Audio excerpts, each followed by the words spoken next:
Hello বন্ধুরা, শুরু করছি নতুন একটা ভিডিও। আজকের ব্লগটা একটু এক্সাইটিং হবে, কারণ আজকে ছিল জগদ্ধাত্রী পুজোর সপ্তমী। হ্যাঁ, চন্দননগরের জগদ্ধাত্রী পুজোর সপ্তমী।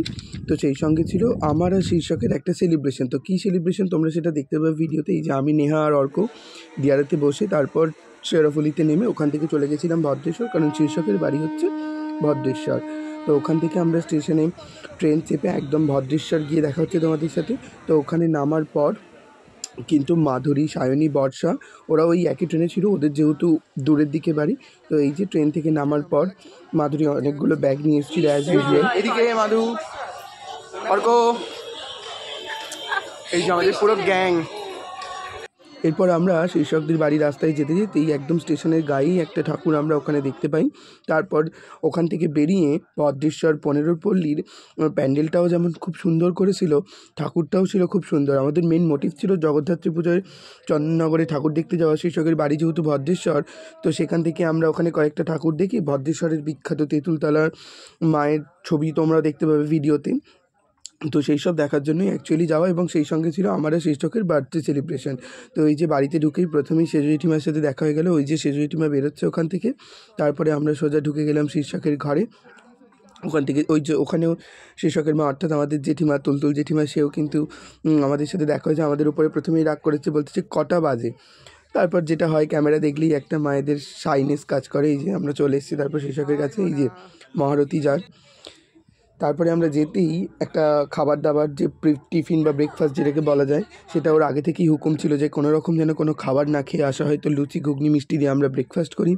এরপর আমাদের সেলিব্রেশন হয় কেক কাটার পরে। কেক কাটার ব্যাপারটা তোমাদেরকে দেখালাম না, কারণ ভিডিওটা খুবই লং হয়ে যাচ্ছে।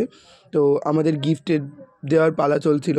তো সেখানে আমাকে দেওয়া হয়েছিল একটা ডেনভারের 4টে শেডের পারফিউম, যেটা আমার অত্যন্ত, এবং পারফিউম আমার যে প্রচণ্ড পছন্দ সেটা ওরা সবাই জানে। তো এটা সবাই মিলেই ওরা দিয়েছিল। আর শীর্ষককে দিয়েছিল একটা লাইট জ্বালানো চাঁদ। ও ব্যাটা খুবই আবেগী এবং চাঁদ, তো সেই কারণে তাকে দেওয়া হয়েছিল। তারপরে আমরা ওখান থেকে খাওয়া দাওয়া করে একটুখানি রেস্ট নিয়ে বার্থডে সেলিব্রেশন করে বেরিয়ে গেছিলাম টোটো করে। আমরা বেরিয়ে পড়েছি। আমাদের এখন গাড়ির অবস্থা এইরকম, সামনে দুটো আছে গাড়িটা যদি এখন উল্টায়, আমাদের দিকে যদি উল্টায়, মাধু ছাড়া আমরা কিন্তু কেউ বেঁচে থাকবো না।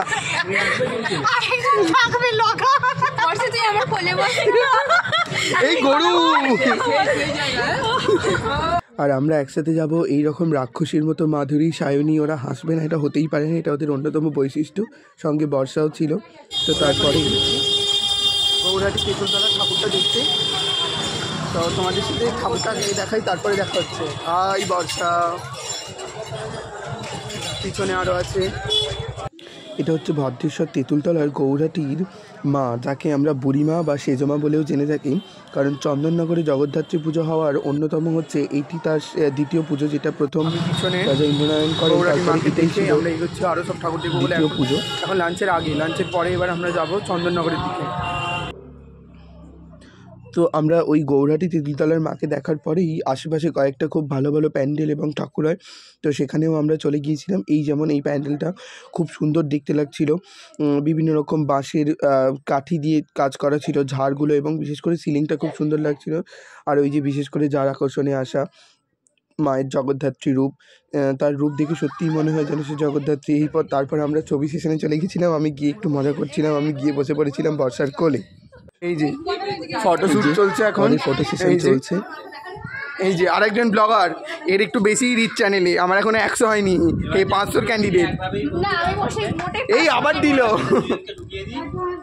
কেউ অবশিষ্ট নেই ভদ্রেশ্বরে, সবাই তো লগা হচ্ছে খালাসি। তারপর এসেই আমরা বসে গেছিলাম খাওয়া দাওয়ায়। শীর্ষকের মা অর্থাৎ জেঠিমার হাতের রান্না মানে কি বলবো, অসাধারণ অসাধারণ করেছিল আমাদের জন্য। পোলাও, চিকেন কষা, বেগুনি, রায়তা, সঙ্গে আরও অনেক কিছু ছিল, মিষ্টি, কোল্ড ড্রিঙ্কস তো যেমন থাকে। তারপর আমরা ওখান থেকে জেঠিমাদের টাটা করে বেরিয়ে গেছিলাম আবার ঠাকুর দেখতে চন্দননগরে। কয়েকটা ঠাকুর দেখে বেরিয়ে আসবো। ইতিমধ্যেই আমাদের সঙ্গে দুজন বর্ষা এবং অয়ন্তী করা বেরিয়ে গেছিলো, কারণ ওদের একটু তাড়া ছিল। আর এরপর চলে গেছিলাম আমরা বারাসাত। আমরা এখন এসে গেছি চন্দননগর বারাসাত গেট পেরিয়ে এখন জ্যোতির্মোড়ের দিকে যাচ্ছি। এই যে আমাদের গাইড বলতে কি ওর বাড়ি তো ভদ্রেশ্বর। এই যে গাইড আজকে একদম ঢিলা ঢালা পোশাক পরেছে। এই যে হাওয়া একদম ফুলে ফুলে চলেছি আমরা এখন তেমাতা রানীমায়ের উদ্দেশ্যে। রানীমা শুধু না রামের রানীমা নয়, সত্যিই যেন রানীমা। তারপর এই যে চলে এলাম চন্দননগরের অন্যতম একজন আকর্ষণীয় একজন পূজা আর কি বলবো, পূজা কমিটি যেটা রানীমার। চলে এসেছি অম্বিকা প্যান্ডেলে, মানে আর কি এটার নাম মানে হচ্ছে এটা অম্বিকা ক্লাব সম্ভবত। তো এটা হচ্ছে তার প্যান্ডেল, তোমরা দেখো। আচ্ছা বন্ধুরা দেখো, এটা ভেবেছিলাম কঞ্চি দূর থেকে, কিন্তু দেখছি এটা আখ, খাবার আখ। তো মনে হচ্ছে এটা তুলে এখন খেয়ে নিয়ে খেতে পারবো না।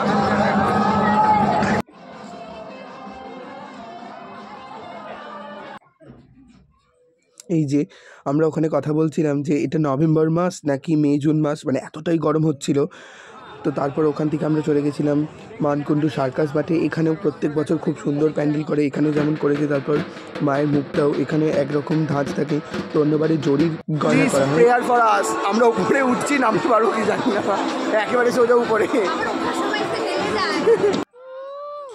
এই যে এই ভিউটা জাস্ট অসাধারণ। হ্যাঁ একটু তো ভয় করেই, ওপর থেকে নিচে নামায়, খুব বড় নাগরদোলা, কিন্তু ওই জায়গাটা থেকে আলোকিত চন্দননগরের যে ভিউ, সেই ভিউটা সত্যি সত্যি অসাধারণ। যারা ওখান থেকে দেখেছে একমাত্র তারাই জানে।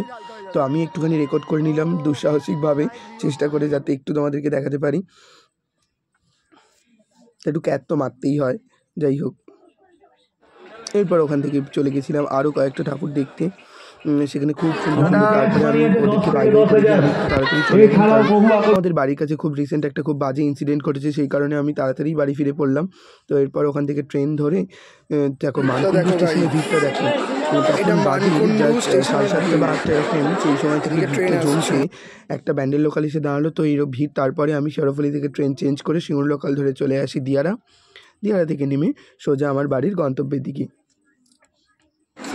দিয়ারা। তো আজকে এতটাই।